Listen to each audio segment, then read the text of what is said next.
আজকে সংক্ষিপ্ত সময়ে আমার আলোচনার বিষয় জীবনে রিজিকে বারাকা লাভ করার উপায়। সময় যেহেতু সংক্ষিপ্ত, আমরা কথা না বাড়িয়ে সরাসরি আলোচনায় প্রবেশ করতে চাই। বারাকা শব্দটি আরবি শব্দ, অর্থ হচ্ছে বৃদ্ধি, প্রবৃদ্ধি, রহমত। যে বারাকা এমন একটা জিনিস যেটা চোখে দেখা যায় না, কিন্তু বান্দা অনুভব করতে পারে। আল্লাহ সুবহানাহু ওয়া তাআলা যেই বান্দাকে রহমত দিবেন, বরকত দিবেন, ওই বান্দা কিছুটা হলেও বুঝতে পারবে যে ওই বান্দাকে আল্লাহ সুবহানাহু ওয়া তাআলা বরকত দান করছেন। অনেক ব্যক্তি আছে অনেক টাকা ইনকাম করে, হয়তোবা হাজার হাজার টাকা তার ইনকাম, কিন্তু আল্লাহ সুবহানাহু ওয়া তাআলা তার যেমন ইনকাম দিয়েছেন, পাশাপাশি তাকে এমন খরচ দিয়েছেন যে হয়তোবা সেই ইনকাম করার পরেও ওই টাকা খরচ করে তার আরো ঋণ হয়ে যায়।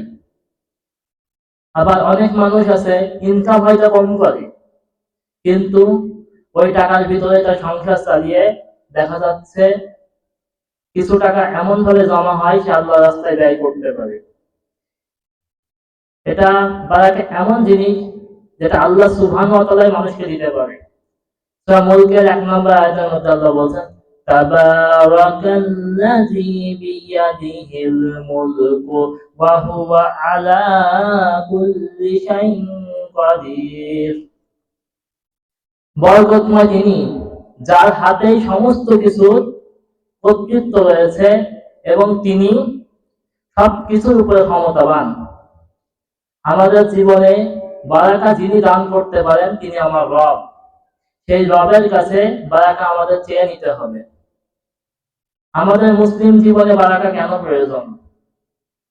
মিশকাতুন মাসাবির মধ্যে হাদিসটি বর্ণিত হয়েছে, হাদিসটি পাবেন সহিহ বুখারীর মধ্যেও। একদিন আল্লাহ রাসূল আবু হুরায়রা রাদিয়াল্লাহু তাআলা আনহু হাদিসটি বর্ণনা করেছেন। আল্লাহ রাসূল সাল্লাল্লাহু আলাইহি ওয়াসাল্লাম বলেছেন, একদিন আইয়ুব আলাইহিস সালাম তিনি পাহাড়ের পাদদেশে উলঙ্গ হয়ে গোসল করছিলেন। এমন সময় আকাশ থেকে, আসমান থেকে সোনার তৈরি কিছু পঙ্গপাল, ফড়িং দুনিয়ার মধ্যে পতিত হচ্ছিল। এমন সময় আইয়ুব আলাইহিস সালাম ওইগুলোকে দেখলেন এবং সেইগুলো পোড়াতে শুরু করলেন।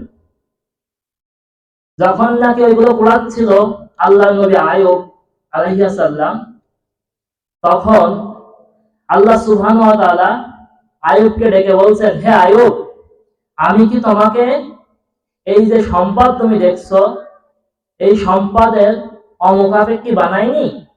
আমি কি তোমাকে যথেষ্ট সম্পদ দিইনি? তখন আইয়ুব আলাইহিস সালাম বলছেন, হে আল্লাহ, তুমি তো আমাকে যথেষ্ট সম্পদ দিয়েছো, আমার কোনো অভাব তুমি রাখোনি। কিন্তু যেটা পতিত হচ্ছে আসমান থেকে, এটা তো শুধু সম্পদ নয়, এটা হচ্ছে তোমার দেওয়া রহমত এবং তোমার দেওয়া বরকত। আমার হয়তোবা দুনিয়াতে টাকা পয়সার প্রয়োজন নেই, কিন্তু তোমার রহমতের এবং বরকতের প্রয়োজন আমার রয়েছে। আমাদের সকলের জীবনে আইয়ুব আলাইহিস সালামের মতো টাকা পয়সা হয়তোবা কম দরকার, কিন্তু আল্লাহর দেওয়া বরকতটা বেশি দরকার। তিরমিজির 2348 নম্বর হাদিস, আল্লাহ রাসূল সাল্লাল্লাহু আলাইহি ওয়াসাল্লাম বলেছেন, আব্দুল্লাহ ইবনে আমর রাদিয়াল্লাহু আনহু বলেন, যে ব্যক্তি ইসলাম কবুল করেছে, যাকে ইসলাম কবুল করার সুযোগ দেওয়া হয়েছে এবং তার নিকটে ন্যূনতম রিজিক রয়েছে এবং সে ওই রিজিক পেয়ে সন্তুষ্ট থাকতে পেরেছে, তার জীবনটা সফল। তাহলে সফলতার সংজ্ঞা আল্লাহ রাসূল সাল্লাল্লাহু আলাইহি ওয়াসাল্লাম তিনটি বললেন, যে ব্যক্তি ইসলাম কবুল করেছে, 2 নাম্বার, তাকে ন্যূনতম দিন চলার মতো রিজিক তাকে দেওয়া হয়েছে এবং এই রিজিক পেয়ে সে সন্তুষ্ট থাকতে পেরেছে, ওই ব্যক্তি সফল। তাহলে বুঝুন যে ইসলাম কবুল করার পরে কেউ যদি অল্প রিজিক নিয়ে সন্তুষ্ট থাকতে পারে, তার মধ্যেই রয়েছে সফলতা। আর এই সফলতা তখনই আসবে যখন আপনার রিজিকের মধ্যে আল্লাহ সুবহানাহু ওয়া তাআলা বরকত নাজিল করবেন।